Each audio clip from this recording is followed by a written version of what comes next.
श्री गुरु तेग बहादुर साहिब के 350वें शहीदी दिवस को समर्पित पंजाब सरकार की श्रद्धा और सत्कार से भरपूर पहल। पंजाब के 23 जिलों में गुरु साहिब के जीवन और बलिदान को दर्शाते light and sound show. Srinagar, Gurdaspur, Faridkot और तख्त श्री दमदमा साहिब, तलवंडी साबो से अनंतपुर साहिब तक 4 महान नगर कीर्तन तथा 23, 24 और 25 नवंबर को अनंतपुर साहिब में होने वाले भव्य समागमों में मुख्यमंत्री सरदार भगवंत सिंह जी मान की ओर से सभी को नतमस्तक होने का हार्दिक अनुरोध। आइए अपनी अटूट श्रद्धा और सत्कार के साथ इन समागमों का हिस्सा बने। US President Donald Trump's sharp targeted attacks on 3 of the world's major emerging economies are now having an unintended positive consequence as they have led the countries to come closer. The leaders of India, Brazil and South Africa met in Johannesburg on the sidelines of the G20 Summit on Sunday, giving renewed importance to the long-dormant IBSA Forum, a trilateral grouping of democracies from the global south. It's the first time in more than a decade that the leaders themselves have convened under IBSA, even though their foreign ministers have kept the platform active. Opening the meeting, South African President Cyril Ramaphosa said the grouping stands for diversity as a source of strength and stressed the need for the 3 countries to act as co-architects of a more representative and responsive global system. Listen in. As this is the first G20 Leaders Summit to be held in Africa, it carries the hopes and must reflect the aspirations of the people of this continent and of the world. We should not allow anything to diminish the value, the stature and the impact of the first African G20 presidency. This G20 Leader Summit has a responsibility not to allow the integrity and the credibility of the G20 to be weakened. In fact, from this summit, we should have a sense that the G20 has been strengthened.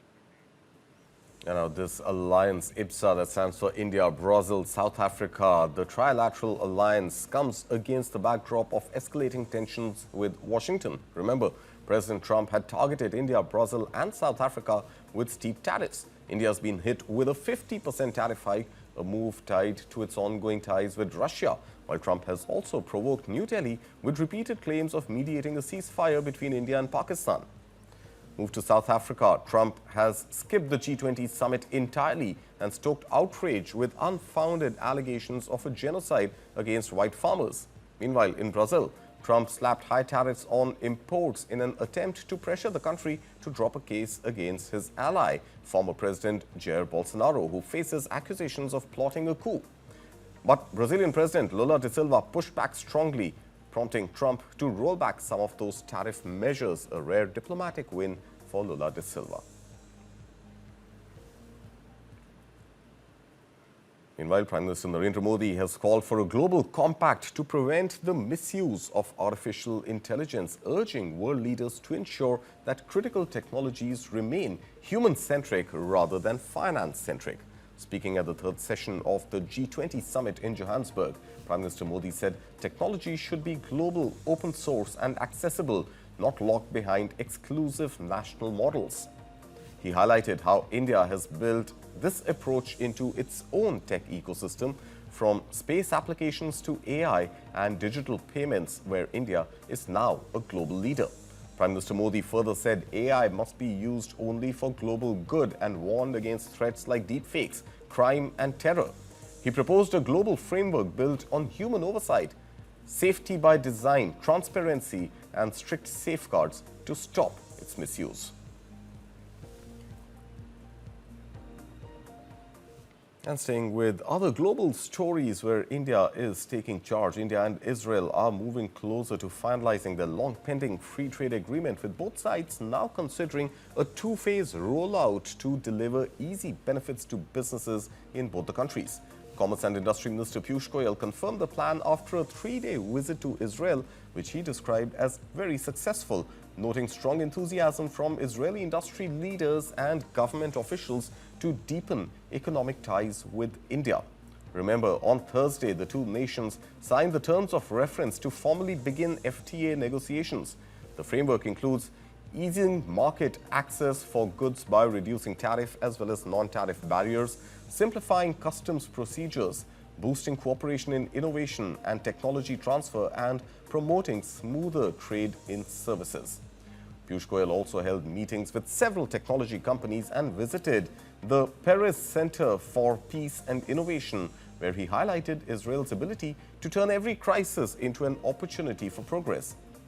He had detailed discussions with Israeli Minister of Economy and Industry Nir Barkat on the next steps to strengthen bilateral ties.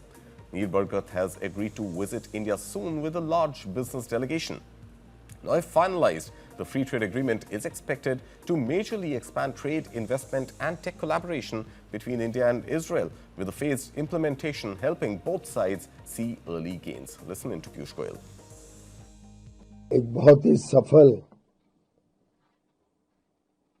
3 दिवसीय Israel का दौरा रहा।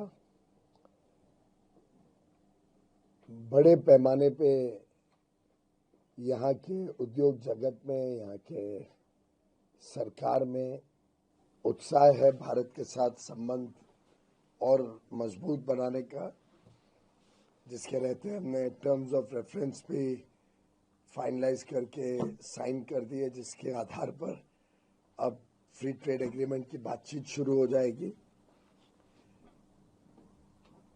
कई सारे technology की कंपनियों के साथ भी मेरी चर्चा हुई अलग से।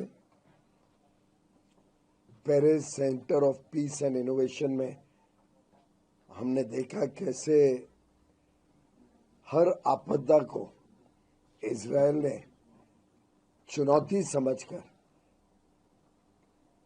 उसमें से लाभ निकालने का काम किया, उसको अवसर बनाया और उसमें से चाहे वो सुरक्षा का क्षेत्र हो, चाहे स्वास्थ्य का क्षेत्र हो, चाहे इलेक्ट्रॉनिक्स टेक्नोलॉजी का क्षेत्र हो, अलग अलग क्षेत्रों के बहुत लाजवाब नवाचार इनोवेशन पर सफलता प्राप्त की है।